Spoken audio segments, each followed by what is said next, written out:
Ito na pala sa...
Magsitayo na po ang lahat para sa orasyon.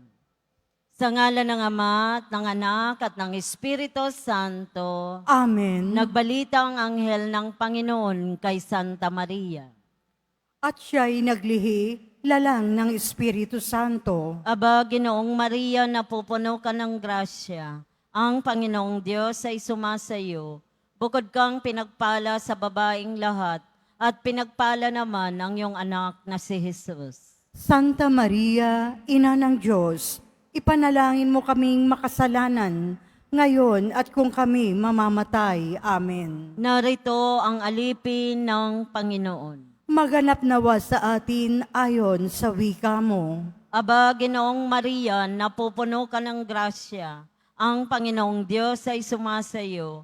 Bukod kang pinagpala sa babaeng lahat, at pinagpala naman ang iyong anak na si Jesus. Santa Maria, Ina ng Diyos, ipanalangin mo kaming makasalanan, ngayon at kung kami mamamatay. Amen. At ang salita ay nagkatawang tao. At nakipamuhay sa atin. Aba, Ginoong Maria, napupuno ka ng grasya.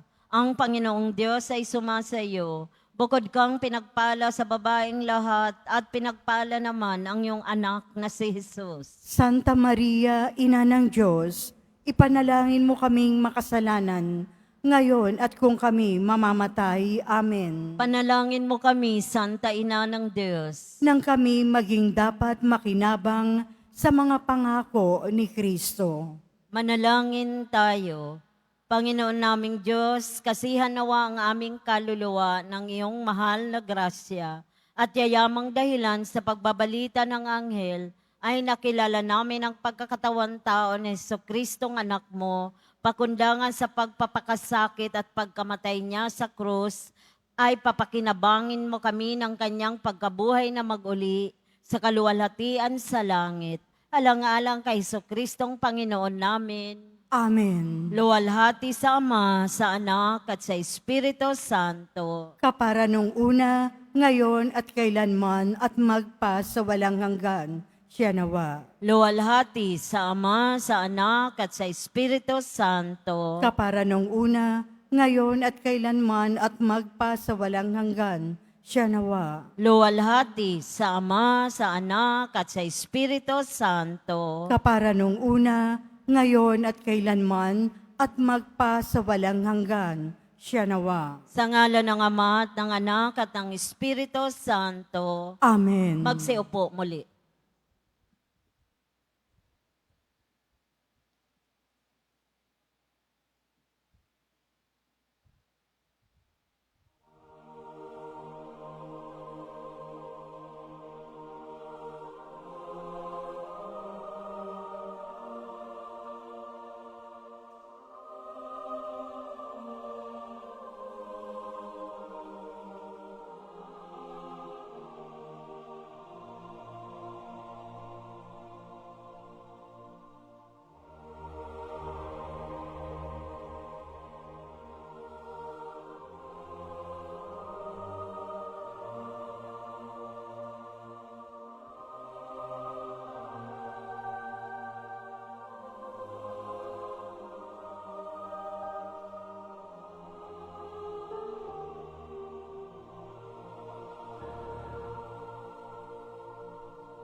tungkulin nito ay suportahan, alagaan, at hubugin ang espiritual at pagkatao ng mga pari, diakono,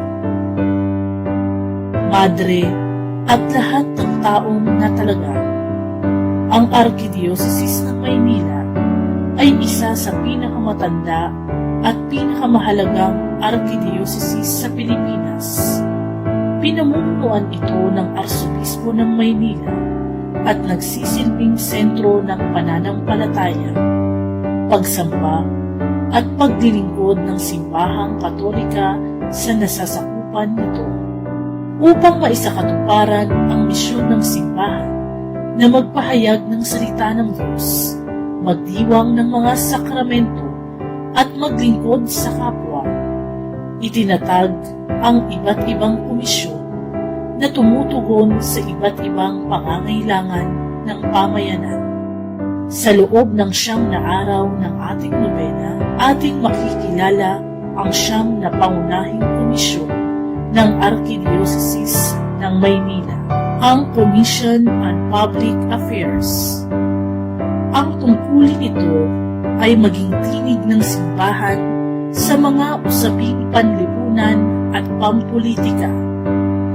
Ipinagtatanggol ang mga moral na aral ng simbahan. Ito ay binubuo ng Public Affairs, Parish Pastoral Council and Responsible Voters, Labor. Sa misang ito, ating ipagdasal ang bawat komisyon at mga kinatawan nito.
Magandang araw po sa inyong lahat, mga kapatid.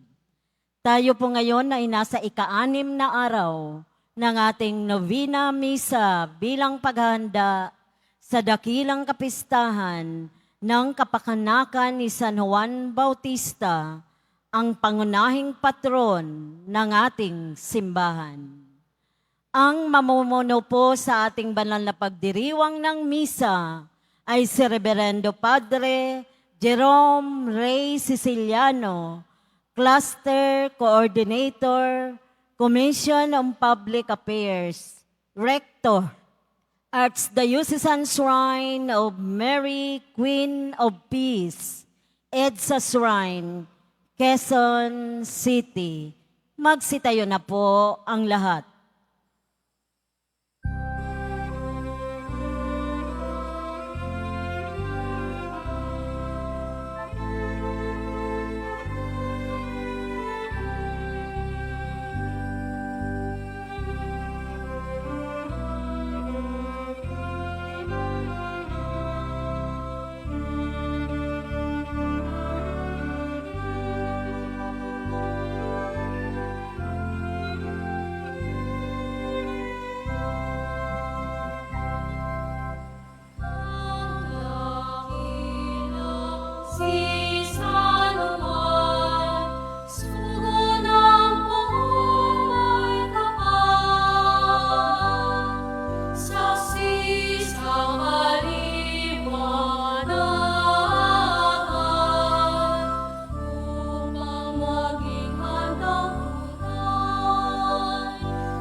Sa ngalan po ni Father Jade at ni Father Robert, nais ko po kayong i-welcome sa ating banal na pagdiriwang. Ayan, ngayon, totohanan na to, ha? Sa ngalan ng Ama at ng Anak at ng Espiritu Santo, Amen. ang pagpapala ng ating Panginoong Heso Kristo, ang pag-ibig ng Diyos Ama, at ang pakikipagkaisa ng Espiritu Santo, naway sumainyong lahat. At sumaiyo rin. Puno ng kagalakan na tayo ay nagtitipon sa pagdiriwang na ito. Misa Nobenaryo sa karangalan ni San Juan Bautista. Pasalamatan natin ang Panginoon sa mga biyaya na ipinagkaloob niya sa atin. At tayo din naman ay dumulog sa Kanya at muling humingi ng ating mga pangangailangan. Pagaling ng mga may sakit. Nawa ang Panginoon ay magbigay din ng kapayapaan sa ating isipan, kagaanan ng kalooban, kahit na nga mahirap ang buhay. Aminin natin ngayon ang ating mga kasalanan upang tayo'y maging marapat gumanap sa banal na pagdiriwang.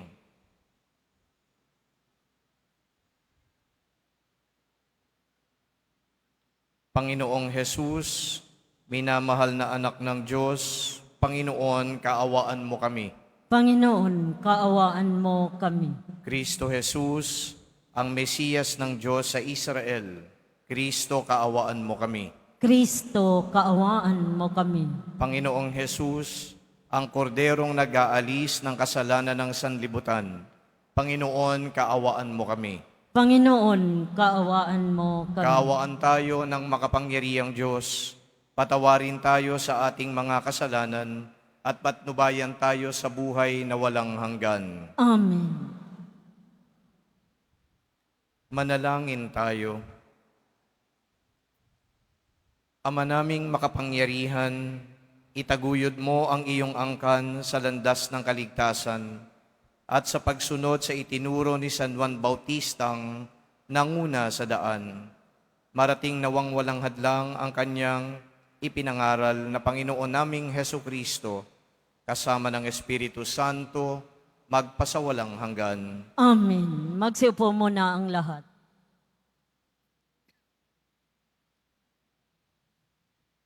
Pagbasa mula sa ikalawang aklat ng mga kronika.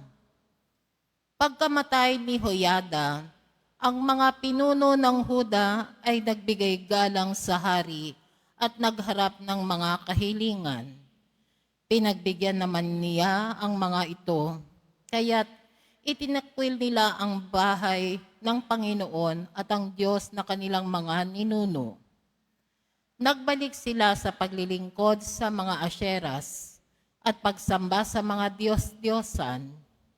Bunga nito, nagalit ang Diyos at pinarusahan ng taga-Huda at ang taga-Jerusalem.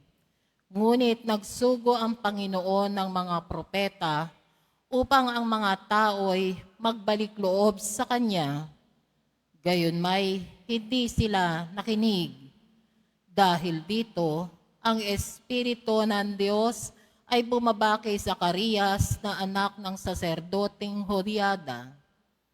Tumayo siya sa gitna ng mga tao. Sinabi niya, "Ito ang sabi ng Diyos, bakit ninyo nilabag ang mga utos ng Panginoon? Gusto ba ninyong mapahamak? Sapagkat itinakwil ninyo siya, itatakwil din niya kayo." Ngunit nagkasala ang mga tao at sa utos ng hari, binato nila si Zacarias hanggang sa mamatay. Naganap ito sa looban ng bahay ng Panginoon. Hindi man lamang naalaala ng Haring Joas ang tapat na paglilingkod sa kanya ni Joiada na ama ni Zacarias. Bago namatay si Zacarias, ganito ang kanyang sinabi, "Parusahan nawa kayo ng Panginoon sa ginawa ninyong ito." Nang matapos na ang taon, si Joas ay sinalakay ang hukbo ng mga Siro.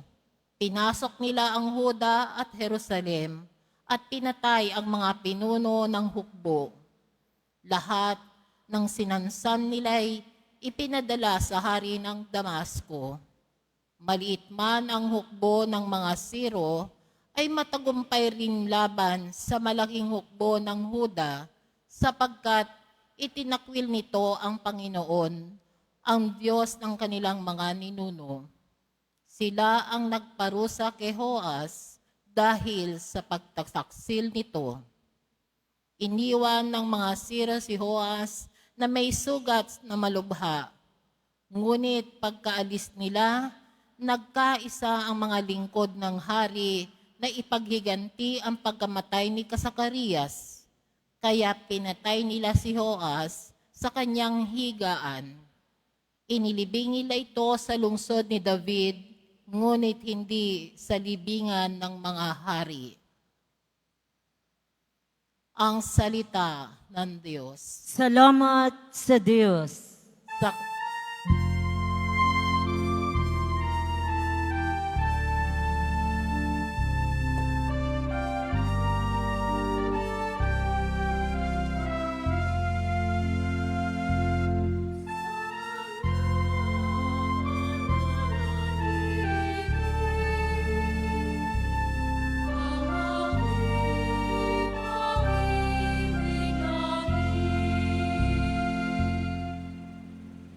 Sabi mo, O Poon, ikaw ay may tipan na iyong ginawa kay David mong hirang, at ito ang iyong pangakong iniwan. Isa sa lahi mo'y laging maghahari, ang kaharian mo ay mamamalagi.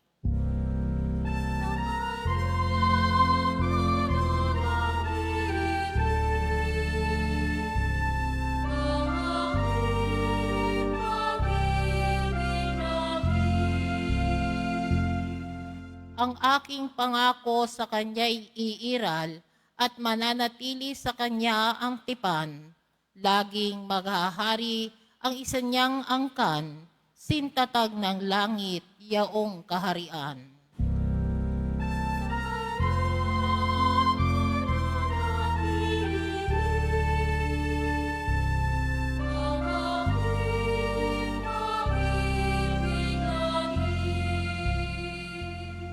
Kung ang mga anak niya ay susuway at ang aking utos ay di gagalang, kung ang aking aral ay di pakikinggan at ang kautos ay hindi iingatan.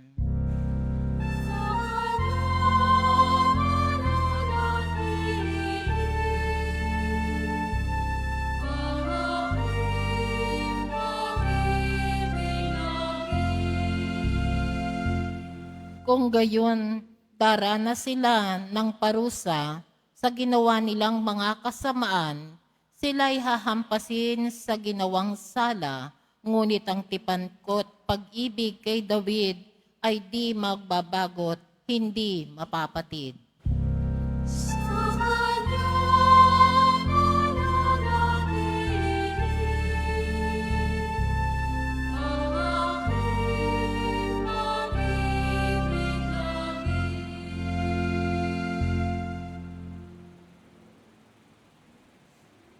Magsitayo na po ang lahat.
Sumainyo ang Panginoon. At sumaiyo rin. Ang mabuting balita ng Panginoon ayon kay San Mateo.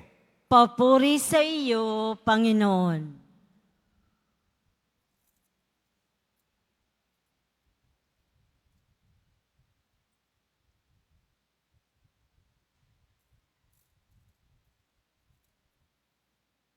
Noong panahong iyon, sinabi ni Jesus sa kaniyang mga alagad, walang makapaglilingkod ng sabay sa dalawang Panginoon sapagkat kapopootan niya ang isa at iibigin ang ikalawa. Paglilingkuran ng tapat ang isa at hahamakin ang ikalawa. Hindi kayo makapaglilingkod ng sabay sa Diyos at sa kayamanan.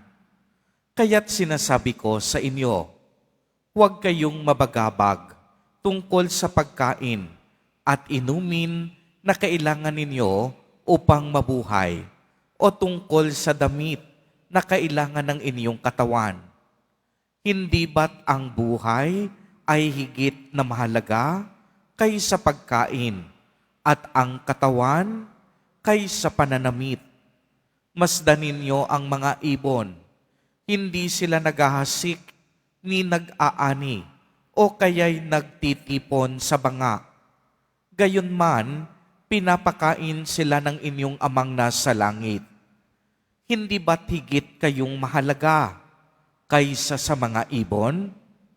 Sino sa inyo ang makakapagpahaba ng kaniyang buhay ng kahit isang oras sa pamamagitan ng kaniyang pagkabalisa?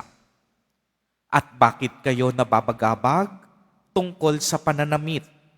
Isipin ninyo kung paano sumisibol ang mga bulaklak sa parang. Hindi sila nagpapagal, ni humahabi man.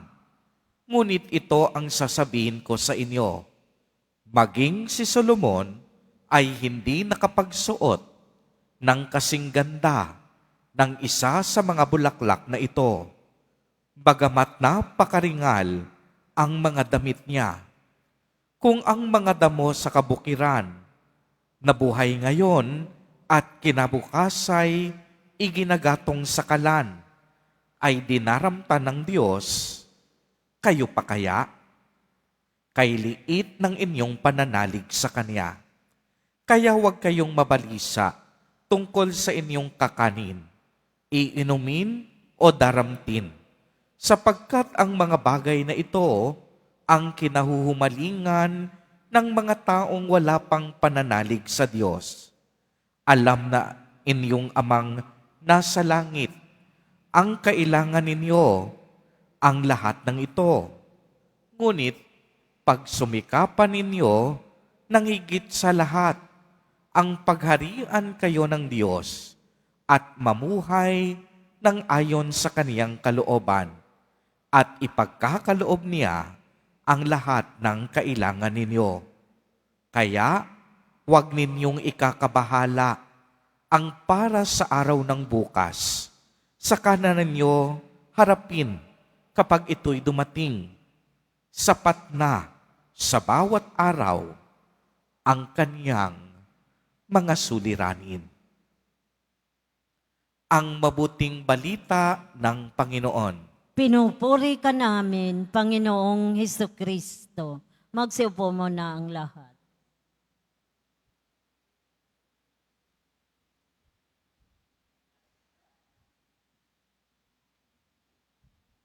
Reverend Father J. Dikwanan, ang butihing pastor o rektor ng napakagandang simbahang ito, si Father Robert Arellano.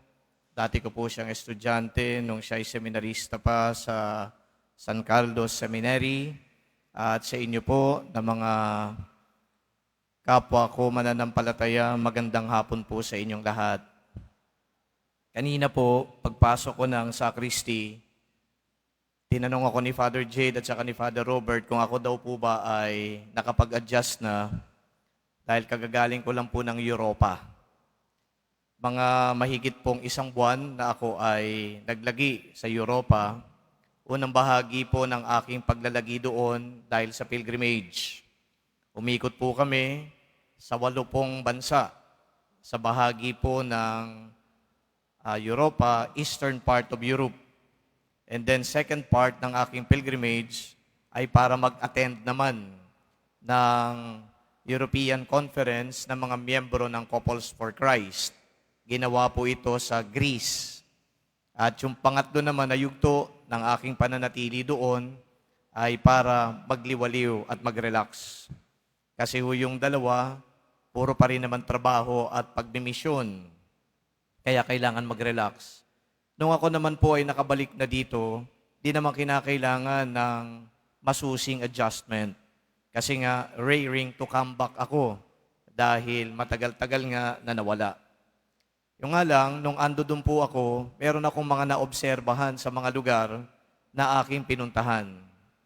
Sa inyo po bang palagay, ano yung mga lugar na laging pinupuntahan ng mga tao sa mga bansang ito?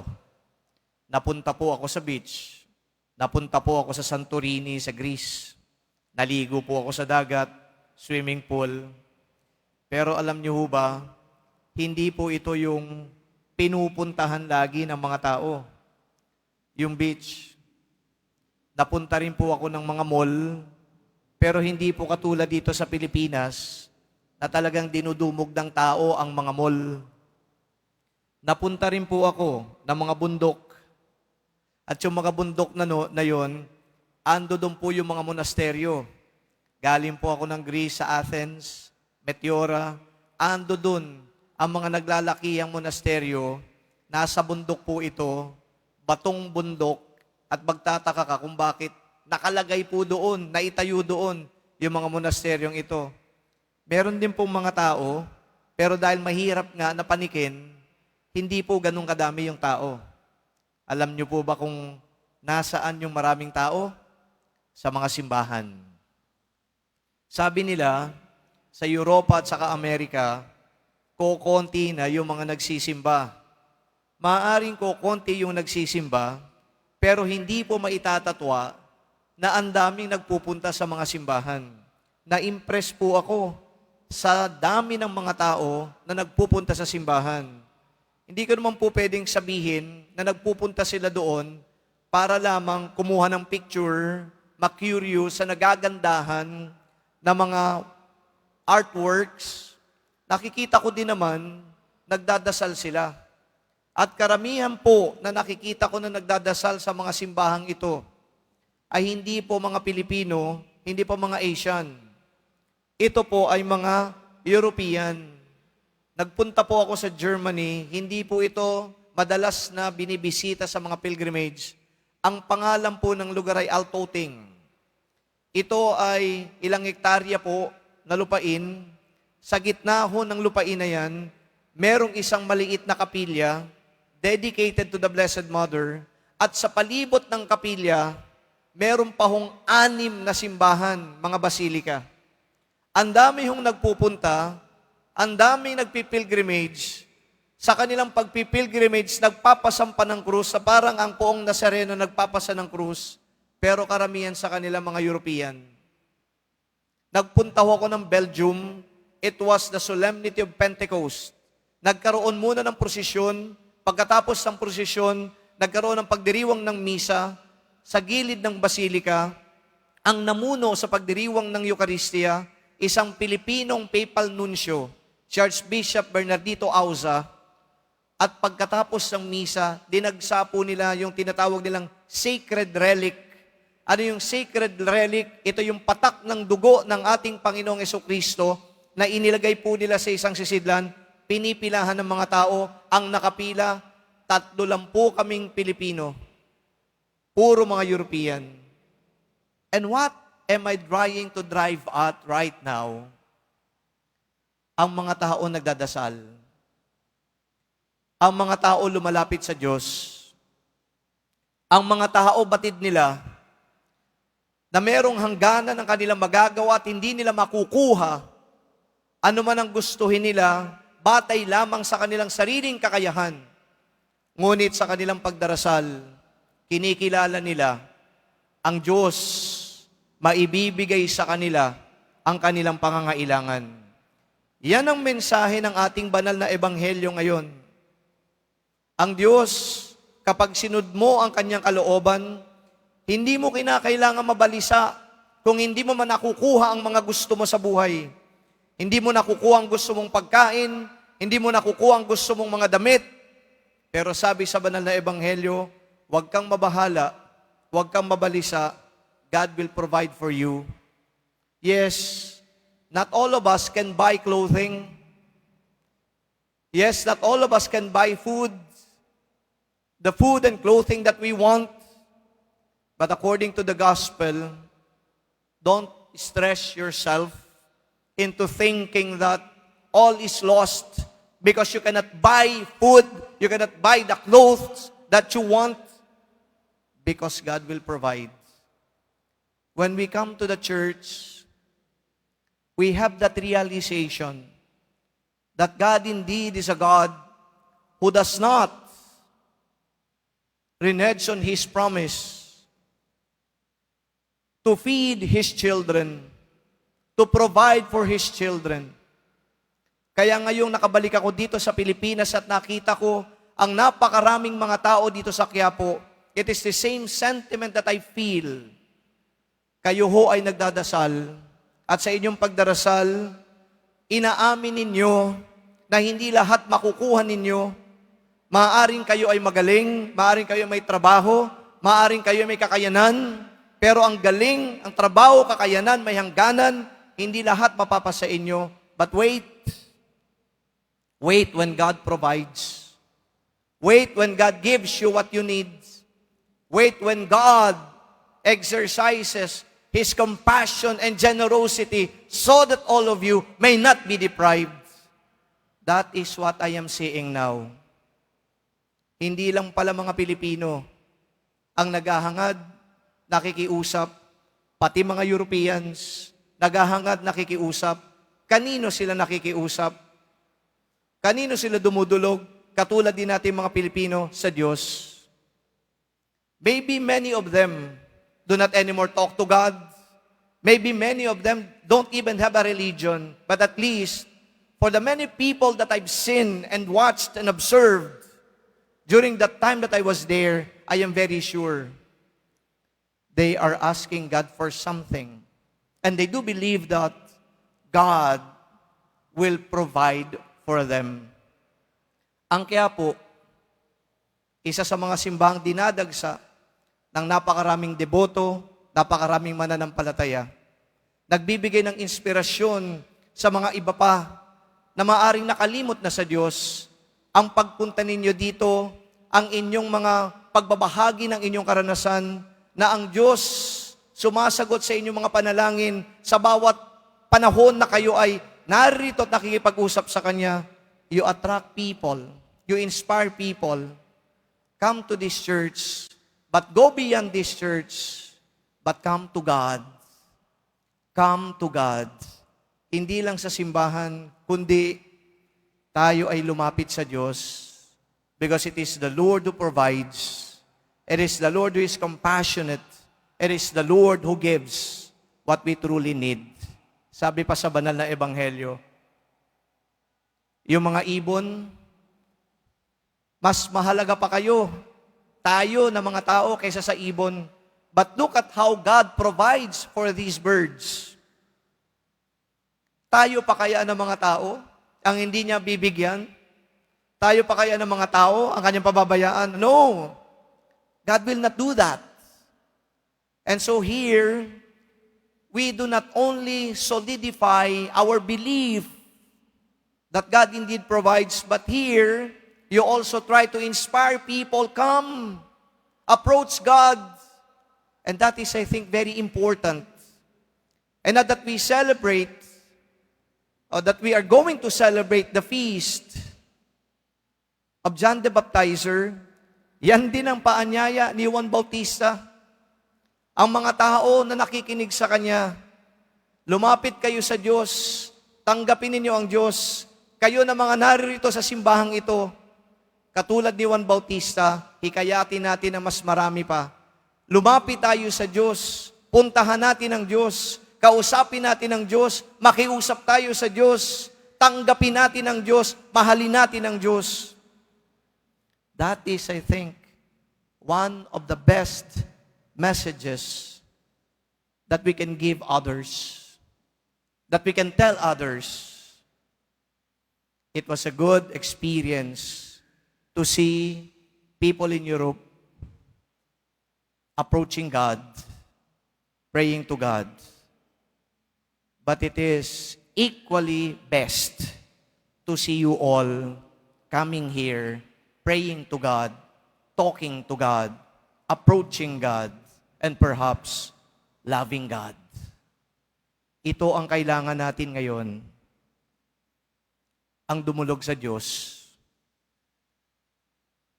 Huwag na tayo na magmagaling at sasabihin sa sarili natin, kaya natin ang lahat. No, you can't do everything. You have your limitations. You have your boundaries. Don't even pretend that without God, you can achieve so many things. It can't happen. So today we humble ourselves, listening to the invitation of Saint John the Baptist. Prepare the way of the Lord. Go to Him. Accept Him. Sana nga ganoon, maging consistent tayo sa pagtanggap natin sa Panginoon. Panghuling point, base dito sa banal na ebanghelyo, very practical lang, kung napakinggan natin.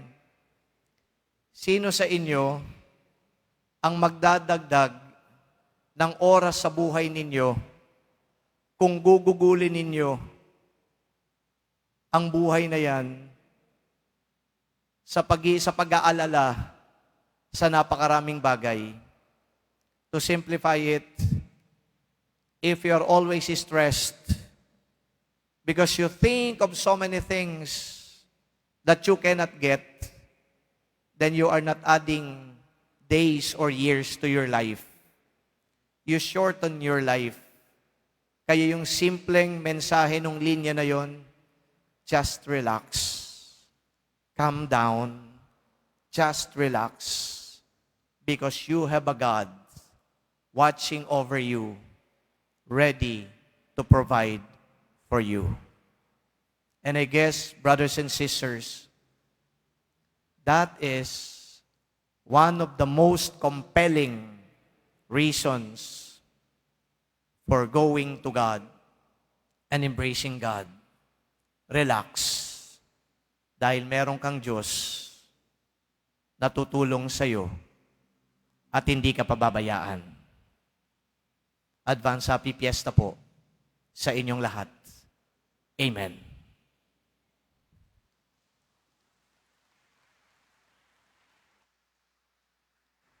Magsitayo na po ang lahat. Minamahal kong mga kapatid, manalangin tayo sa Ama na nagsugo kay Juan Bautista upang ihanda ang daraanan ng ating Panginoong Heso Kristo. Hingin kay Juan Bautista na ihanda ang daan ng Panginoon sa ating mga puso. Bawat panalangin ating itutugon. Panginoon, tulungan mo kaming ilaan ang aming buhay para sa iyo.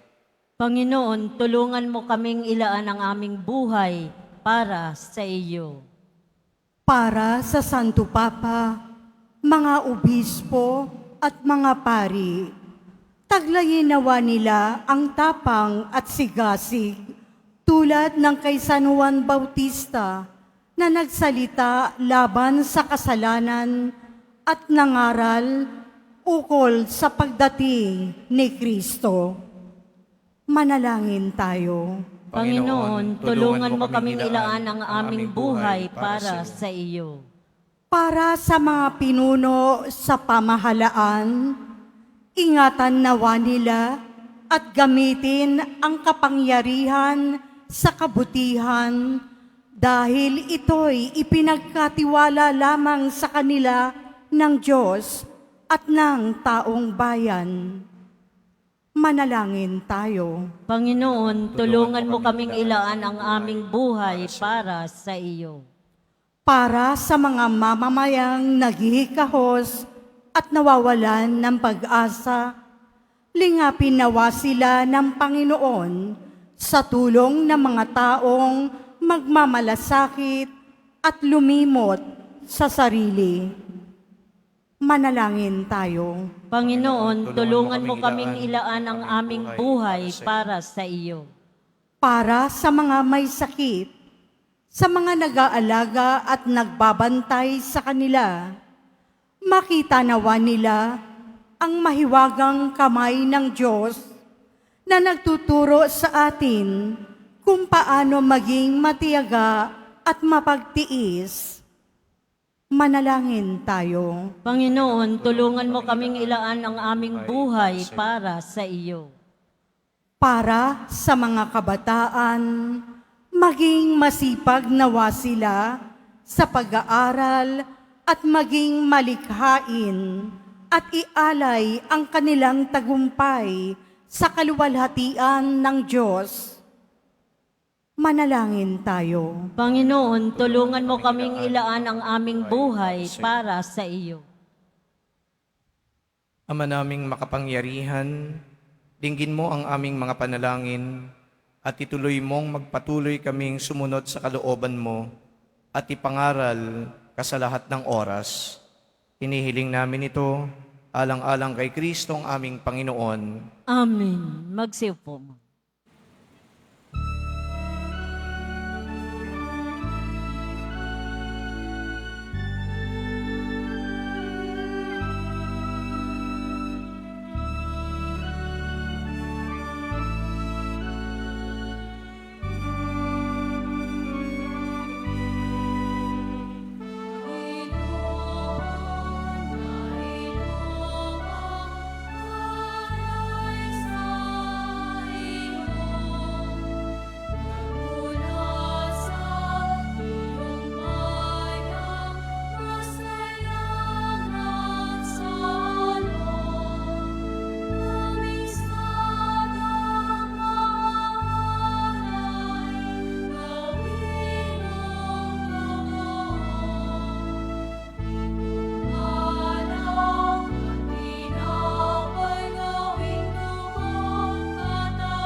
Manalangin kayo mga kapatid upang itong ating paghahain ay kalugdan ng Diyos sa mga makapangyarihan.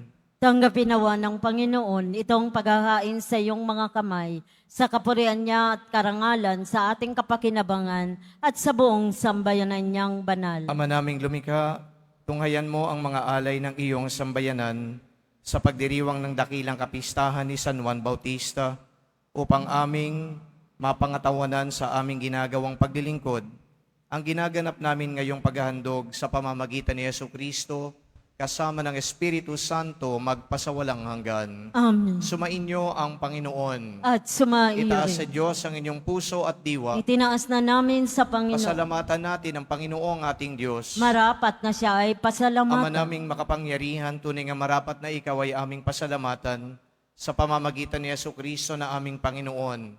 Dinadakila namin ang pagtatalaga sa pinili mong sa Kanya'y manguna, ang tagapagbinyag na San Juan Bautista. Sa lahat ng isinilang, siya'y naging sanhi. Bago pa siya iluwal, kanya nang ikinagalak ang pagdating ng tagapagligtas ng lahat. Sa tanang propeta'y, siya lamang ang naghayag, na narito ang korderong sa lahat magliligtas. Siya pa rin ang tagapagbinyag na gumaganap sa nagpabanal sa tubig at nagutos magbinyag, na tapat niyang pinanindigan kahit dugo niya'y dumanak. Kaya kaisa ng mga anghel na nagsisiawit, nang papuri sa iyo ng walang humpay sa kalangitan kami nagbubunyi sa iyong kadakilaan.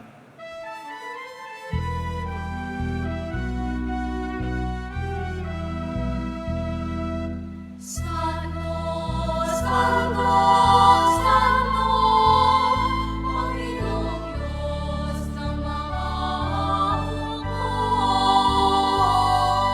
napupuno langit at lupa. Lahat ng kailangan mo, husana, husana, sa kaitaasan. Husana, husana, sa kaitaasan.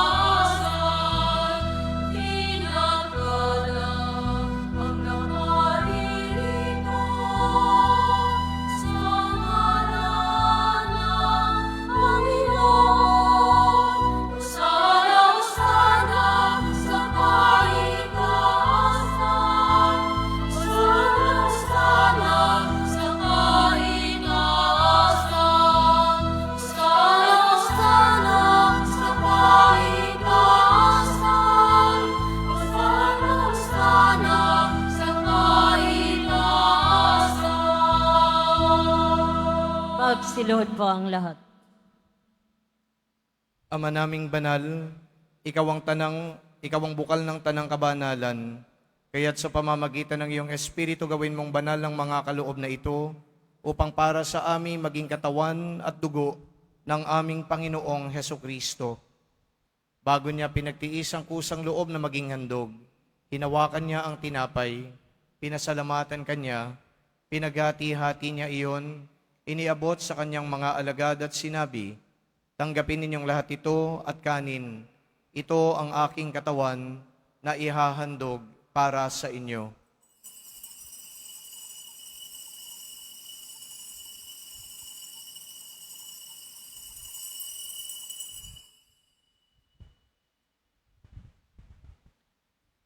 Gayon din naman noong matapos ang hapunan, hinawakan niya ang kalis, muli kanyang pinasalamatan, iniabot niya ang kalis sa kanyang mga alagad at sinabi, "Tanggapin ninyong lahat ito at inumin, ito ang kalis ng aking dugo, ng bago at walang hanggang tipan, ang aking dugo na ibubuhos para sa inyo at para sa lahat, sa kapagpapatawad ng mga kasalanan.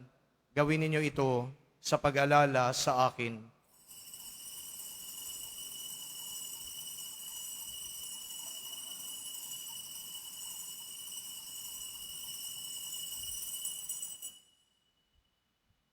Magsitayo na po ang lahat. Ang misteryo ng pananampalataya.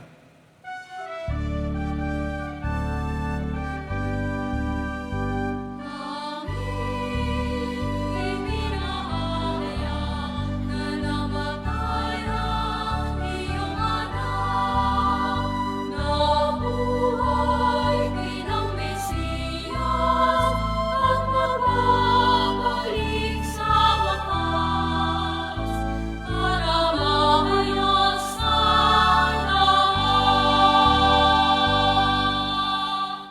Ama, ginagawa namin ngayon ang pag-alala sa pagkamatay at muling pagkabuhay ng iyong anak. Kaya tiniaalay namin sa iyo ang tinapay na nagbibigay buhay at ang kalis na nagkakaloob ng kaligtasan. Kami nagpapasalamat dahil kami iyong minarapat na tumayo sa harap mo para maglingkod sa iyo. Isinasamo namin kaming magsasalo-salo sa katawan at dugo ni Kristo ay mabuklod sa pagkakaisa sa pamamagitan ng Espiritu Santo.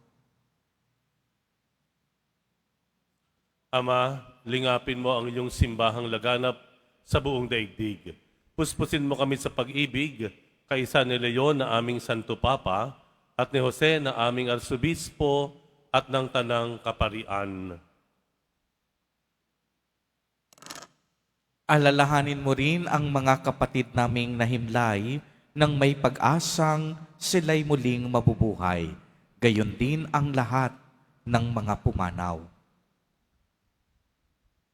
Kaawaan mo po sila at patuloyin sa iyong kaliwanagan. Kaawaan mo at pagindapatin kaming lahat na makasalo sa iyong buhay na walang wakas, kaisa ng mahal na Birheng Maria na Ina ng Diyos, ng kabiyak ng puso niyang si San Jose, kaisa ng mga apostol ni San Juan Bautista at ng lahat ng mga banal na namuhay dito sa daigdig ng kalugod-lugod sa iyo, maipagdiwang nawa namin ang pagpupuri sa ikararangal mo sa pamamagitan ng iyong anak na aming Panginoong Hesukristo. Sa pamamagitan ni Kristo, kasama niya at sa Kanya, ang lahat ng parangal at papuri ay sa iyo, Diyos amang makapangyarihan, kasama ng Espiritu Santo, magpasawalang hanggan.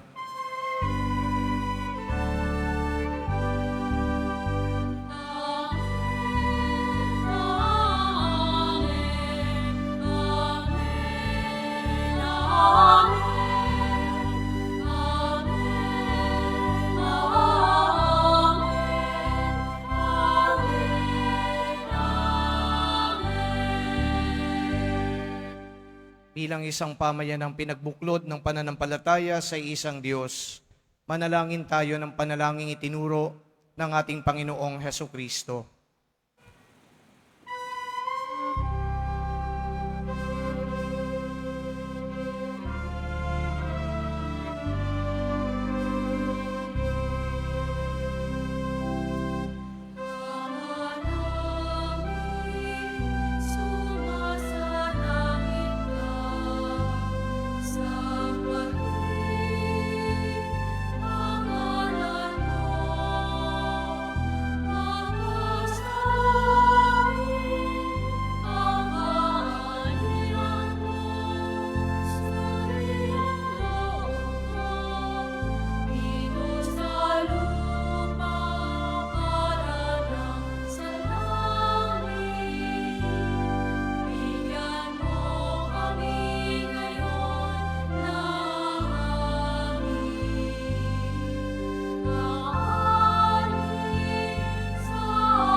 Hinihiling namin kami iadya sa lahat ng masama, pagkalooban ng kapayapaan araw-araw, iligtas sa kasalanan, at ilayo sa lahat ng kapahamakan, samantalang aming pinananabikan ang dakilang araw ng pagpapahayag ng tagapagligtas naming si Jesu Kristo. Sapagkat iyo ang kaharian at ang kapangyarihan at ang kapurihan magpakailanman. Amen. Panginoong Heso Kristo, sinabi mo sa iyong mga apostol at sa aming lahat na natitipon sa hapong ito, kapayapaan ang iniiwan ko sa inyo, ang aking kapayapaan ang ibinibigay ko sa inyo. Tungayan mo ang aming pananampalataya at wag ang aming pagkakasala. Pagkalooban mo kami ng kapayapaan at pagkakaisa ayon sa iyong kalooban, kasama ng Espiritu Santo magpasawalang hanggan. Amen. Ang kapayapaan ng Panginoon ay laging sumainyo. At sumaiyo rin. Magbigayan tayo ng kapayapaan sa isa't isa. Peace be with you all.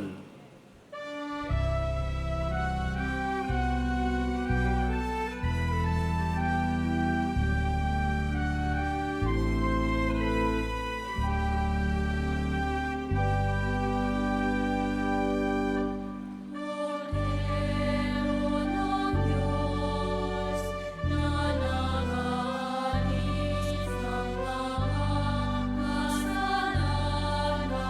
hawakan sa amin.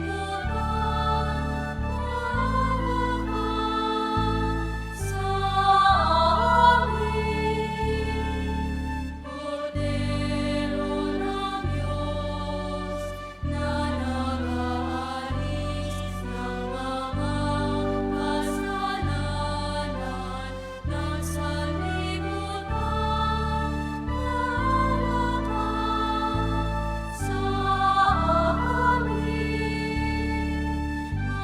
Cordero ng Diyos, na nag-aalis ng mga kasalanan ng sanlibutan, ipagkaloob mo sa amin ang kapayapaan.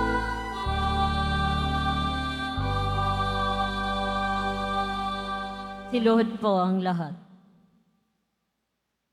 Narito si Yesu Kristo, ang kordero ng Diyos na nag-aalis ng mga kasalanan ng sanlibutan. Mapapalad tayong lahat na inaanyayahan sa kanyang piging. Panginoon, hindi ako karapat-dapat na magpatuloy sa iyo, ngunit sa isang salita mo lamang ay gagaling na ako.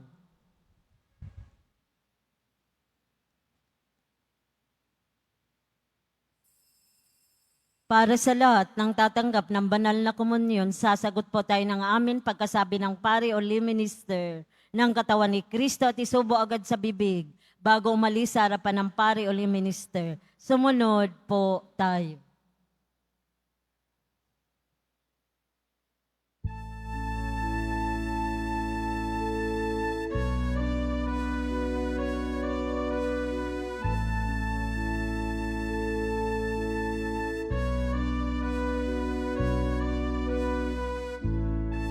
And I run and hide from you. For could I ever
Inahandog po ng programang Home Base Plus ang mga kwento ng himala ng Poong Jesus Nazareno. Ito po ay mga dokumentaryo sa mga buhay na binago ng ating Nuestro Padre Jesus Nazareno. Mapapanood po ito bukas, linggo, sa ganap na ika-6 ng umaga sa GMA 7. Gayon din para sa mga nais magbahagi ng kanilang mga kwento ng himala ng Nazareno, mangyari na mag-email sa anghimala ng Poong Jesus Nazareno @gmail.com. Inaanyayahan po ang lahat na sumubaybay. Paanyaya para sa isang Marian pilgrimage sa Europe. Inaanyayahan po ang lahat na nais maging bahagi ng isang Marian pilgrimage sa Portugal, Spain, France at Italy sa darating na October 20 hanggang November 4, 2026. Ang Marian pilgrimage na ito sa Europa ay pangungunahan po ng ating Rector Cora Paroko na si Reverendo Padre Ramon J. Licuanan. Kabilang sa mga banal at makasaysayang pook na bibisitahin ay ang Vatican City, kung saan magkakaroon ng pagkakataong masilayan ang ating Santo Papa sa St. Peter's Basilica. Italy, kabilang ang St. Padre Pio Sanctuary, St. Francis of Assisi Basilica, Sanctuary ng First Eucharistic Miracle sa Lanciano, at ang tanyag na Leaning Tower o Pisa. Spain, kung saan matatagpuan ang Basilica de la Sagrada Familia sa Barcelona at sa Madrid, ang capital city ng Spain. France, ang mahimalang Sanctuary of Our Lady of Lourdes na pinapakitaan ng mahal na birhen kay Saint Bernadette. Portugal, sa Shrine of Our Lady of Fatima, kung saan nagpakita ang mahal na ina, at sa Lisbon, ang capital city ng Portugal. Para po sa iba pang detalye at reservation, maaari pong makipag-ugnayan sa Travel Specialist Ventures sa numerong 0954-264-2997 at 0961-765-8995 mula Lunes hanggang Biyernes. Maraming salamat po. Pagkatapos ng misa, babasbasan po ang lahat ng banal na tubig. Pinakikiusapan ang lahat na manatili lamang muna sa inyong mga lugar. Tanging sa Quezon Boulevard o sa Plaza San Juan lamang ang labasan ng lahat. Sumunod po tayo. Maraming salamat po sa inyong pagdalaw at pagsisimba sa Basilica Minor at Pambansang Dambana ni Jesus Nazareno. Magsitayo na po ang lahat. Manalangin tayo. Ama naming mapagmahal, kaming nagsalo sa banal na pakikinabang ay ipatangkilik mo sa dakilang pagdalangin ni San Juan Bautista at ipakiusap nawa niyang kami kalugdan ng iyong anak na kanyang itinurong kordero ng Diyos na nag-aalis ng aming kasalanan bilang aming manunubos kasama ng Espiritu Santo magpasawalang hanggan. Amen. Magsiupo muna ang lahat. Magandang tanghali po sa inyong lahat. Happy Fiesta po ng ating minamahal na patron na si San Juan Bautista. Palakpakan po natin ang ating gabay, ang tagapagdasal, tagapanguna sa atin, patungo sa ating Panginoong Jesus Nazareno. At samahan niyo po ako para pasalamatan po ang ating naging punong tagapagdiwang sa ika-6 na nobinaryo po natin.